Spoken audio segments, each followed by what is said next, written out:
Hello, everyone. So today I wanted to talk a little bit about regression to the mean, because I think it's a commonly misunderstood topic. And if we could understand regression to the mean a little bit better, it would actually help us manage our expectations behind our own self-improvement journeys. Oftentimes, self-improvement or improving at life or at a skill or anything often feels like a bumpy road. It feels like there's times where we're going forward, but then we take a step back, or maybe we take multiple steps back before taking a step forward. I've certainly felt this, for example, in my golf game. I have rounds, and sometimes my rounds are great, sometimes my rounds are not great. And I feel like, oh man, I just had a great round the other day. How come, today's not so good of a day? And so this is where regression to the mean really comes in, right? I think there's this fallacy where we think that any performance streak, okay, if we're having a good round or we had a bad round, or if something good is happening or bad is happening, these things are actually meaningful signals, right? We look at the one event and then we try to extrapolate from there. Okay, so we have this one event, and that means, therefore, because of this trend, it should continue to go up and to the right.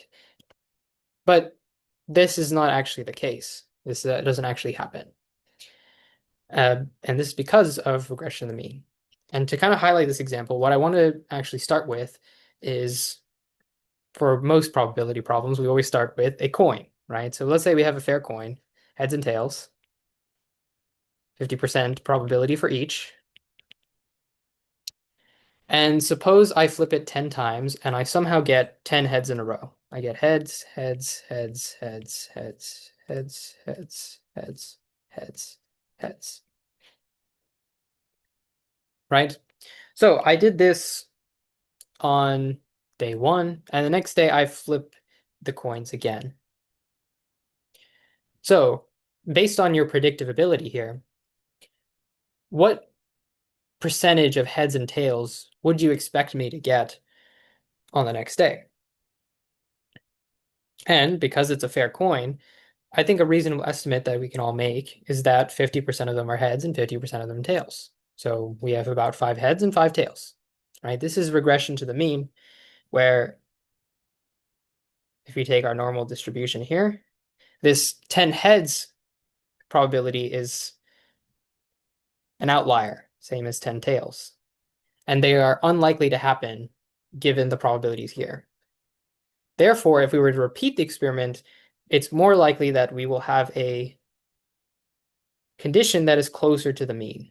And this is regression to the mean, right? Now, you can see that the coin didn't change, the odds didn't change. What happened was that the first result was an outlier, and outliers tend to be followed by more average results. This is the definition of regression to the mean. And it's not magic, it's just math, right? Now, obviously, the coin, we can clearly see that because, okay, the coin is fair, 50% heads, 50% tails. What it's less hard to see in is things that we think are more skill-based. So let's just take golf, for example. Um, you don't need to know golf to follow this. I myself am an avid golfer, so this is the example that I'll use. But golf tournaments are typically played over 4 days, right? So you have Thursday, Friday, Saturday, Sunday, 4 day tournament, and each day you play 18 holes, and then you total them up. You total your score over the 4 days, and whoever has the lowest score after 4 days is the winner. So let's just say, we have 100 golfers playing on Thursday, and the best person shoots, I don't know, -6. So they're 6 under par. And then, you have a couple of other scores all the way down to the worst person who shot a +8. Okay. So you see these scores and you ask, well, what is the likely score that the leader is going to make on Friday? And what's the likely score that the last place person, the one with +8, is going to make on Friday? And let's just say the average score for Thursday was a +1. So what regression to the mean tells us is that most likely the first person who got the -6 on the first day is going to shoot a score that's maybe closer to +1 than it is to -6. We underestimate how much that is. And the +8 person is probably not going to shoot a +8 again. They're probably going to shoot something closer to +1. So realistically, maybe on Friday, this person shoots -3, and then this person shoots, I don't know, +3, something like that. It's a regression to the mean effect here. Now, the distribution might not change, right? Maybe this person shoots a +8, something falls off or something. There's some variability here, up and down, but the average on Friday is going to pretty much stay +1, and the standard deviation might not change that much either, truthfully speaking. And that's because golf, you can say the score is really a function of two things. It's a function of your skill, and then, of course, your luck. Now, we don't actually know what the split is between these two, how much is skill and how much is luck, right? But we do know that there is some sort of relation, right? If I were to simplify this, I could say skill plus luck, but we don't really know what those influences are here. And we have no control over this luck, but what this luck shows up in is regression to the mean. Now, based on this, let's just say I myself am playing golf and I have a really good round one day. I shoot an even par. This is a great score for me. Oh man. Can I expect that in the future? And regression to the mean tells me no, because my handicap is not scratch yet. So, therefore, if I were to do it again, most likely I will shoot something above par. And that's the key here, feature that I wanted to show you here with regression to the mean.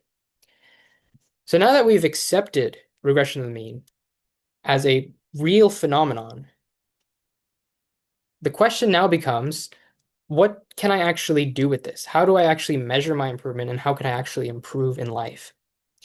And there's two things that we can do, right? So we take our normal distribution. This is our original distribution. So there's two things we can do.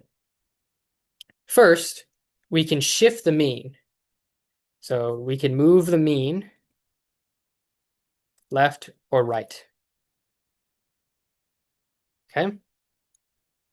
That's the first thing. And the second thing we can do is change the dispersion. In other words, make our cells more consistent by making a more narrow peak. So this is a smaller dispersion.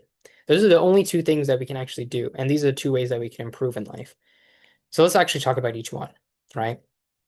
So I'm going to use the golf example as well, but you can do this with any sort of pursuit, either, academic or whatever.